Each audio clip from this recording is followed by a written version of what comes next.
سڵاتان لەوێت و ئەم کاتتان باش بینەرانی خۆشەویستی تەلەڤیزیۆنی کۆمەڵە بە یارمەتی هاوڕێیانی هاوکارم لەگەڵتانم بۆ پێشکەشکردنی گەشتی هەواڵەکانی سەر لە بەیانی ڕۆژی سێشەممە. سەرەتا سەردێڕی چەند هەواڵ.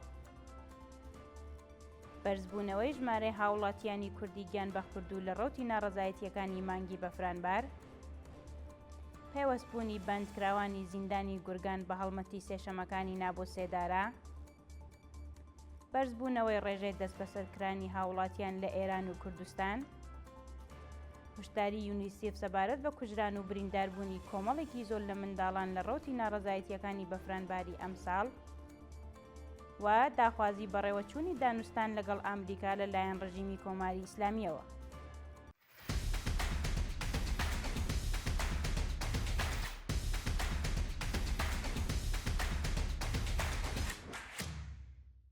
بەرزبوونەوەی ژمارەی هاوڵاتیانی کوردی گیانبەخکردوو لە ڕۆتی ناڕەزایەتیەکانی مانگی بەفرانبار.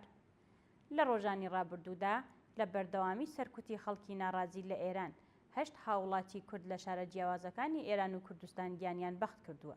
بەپێی راپۆرتەکان 3 هاوڵاتی بەناوەکانی ئاکۆ محەممەدی تەمەن 32 ساڵ و خەڵکی سەلاسی باوەجانی، ئیبراهیم یوسفی باوکی 3 منداڵ و دانیشتووی گەڕەکی دەوڵەت ئاوای شاری کرماشان و هەروەها ئەمیر عەلی حەیدەری تەمەن 17 ساڵ لە شارەکانی قشم و کرماشان بە تاقەی ڕاستەوخۆی هێزە سەرکوتگەرەکانی ڕژیم دەست بە جێگیانیان لەدەستاوە.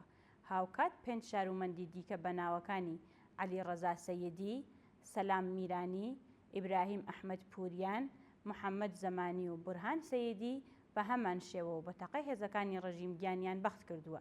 شایانی باسە بە وتەی سەرچاوە ئاگادارەکان تەرمی کۆمەڵێک لە گیانبەخکردووان بە مەرجی پێدانی بڕێکی زۆری پارە بە ناوەندە پەیوەندیدارەکان ڕادستی بنەماڵەکانیان کراوە.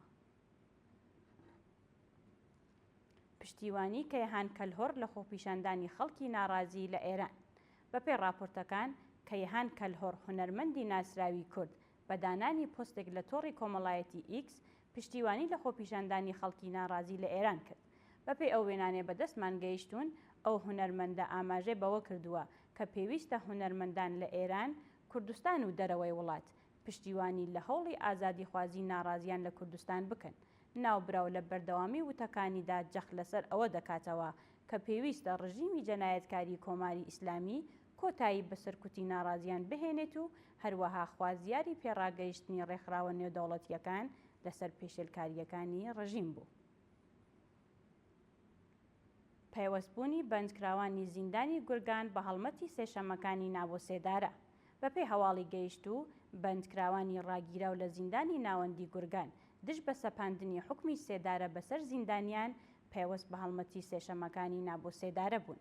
بەندکراوانی ئەو زیندانە بە بڵاوکردنەوەی بەیاننامەیەک ئاماژە بەوە دەکەن کە ڕژیمی کۆماری ئیسلامی بە مەبەستی کۆتایی هێنان بە دەنگی ناڕازیان لە ئێران حکمی سێدارەی بەسەر زیندانیان دەسەپێنێت و جەختیان لەسەر ئەوە کردەوە کە بە پەیوەستبوونیان لە هەڵمەتی سێشەمەکانی نابۆ سێدارە پشتیوانی لە خەبات و تێکەوشانی ئەو بەندکراوانە دەکەن کە بۆ ماوەی چەندین هەفتەیە بەردەوام هەموو سێشەمەیەک دژ بە سەپاندنی حکمی سێدارە بەسەر زیندانیاندا مان لە خواردن دەگرن. بەرزبوونەوەی ڕێژەی دەست بەسەرکرانی هاوڵاتیان لە ئێران و کوردستان. بەپێی دوایین ئامارەکان ڕێکخراوە ناوخۆیی و نێودەوڵەتیەکان سەبارەت بە بەرزبوونەوەی ڕێژەی دەست بەسەرکرانی هاوڵاتیان هۆشداریان بە کۆمەڵگای نێودەوڵەتی داوە. بەپێی ئامارەکان لە ماوەی 15 ڕۆژی خۆپیشاندانی خەڵک لە 8 شار و ناوچەی جیاواز و ئێران و کوردستان لانی کەم 3200 هاوڵاتی کە ناسناویان پشتڕاستکراوەتەوە لەلایەن دەم و دەستگای ئەمنی ڕژیمەوە دەست بەسەرکراون و هێشتا چارەنووسیان دیار نییە. شایانی باسە سەرەڕای بەدواداچوونەوەی بنەماڵەکانیان لەسەر دۆخی تەندروستی و شوێنی ڕاگرتنیان نەک تەنیا لەلایەن هێزە ئەمنیەکانەوە وەڵامی بنەماڵەکانیان نەدراوەتەوە، بەڵکو دەست بەسەرکران لە مافی ڕاگەیشتن بە پارێزەر و پەیوەندی لەگەڵ بنەماڵەکانیان بێبەش کراون. هشداری یونیسف سەبارەت بە کوژران و برینداربوونی کۆمەڵێکی زۆر لە منداڵان لە ڕۆتی ناڕەزایەتیەکانی بەفرانباری ئەمساڵ.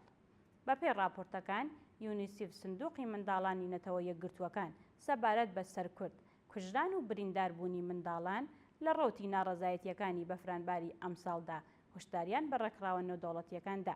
ئەو ڕێکخراوە بە بڵاوکردنەوەی بەیاننامەیەک ئاماژە بەوە دەکات کە لە سەرەتای خۆپیشاندانی خەڵک لە ئێران دژ بە دەسەڵاتی جەنایەتکاری ڕژیمی کۆماری ئیسلامی بەدەیان راپۆرت سەبارەت بە سەرکورد کوژران و برینداربوونی منداڵان بەهۆی توندوتیژی هێزەکانی ڕژیم بەدەستیان گەیشتووە. شایانی باسە ئەو ڕێکخراوە لە بەردەوامی بەیاننامەکەدا داخوازی لە ڕژیم کردووە کە کۆتایی بە توندوتیژیەکانی دژ بە منداڵان بهێنێت و ئەمنیەتیان لە ئێران دابین بکات.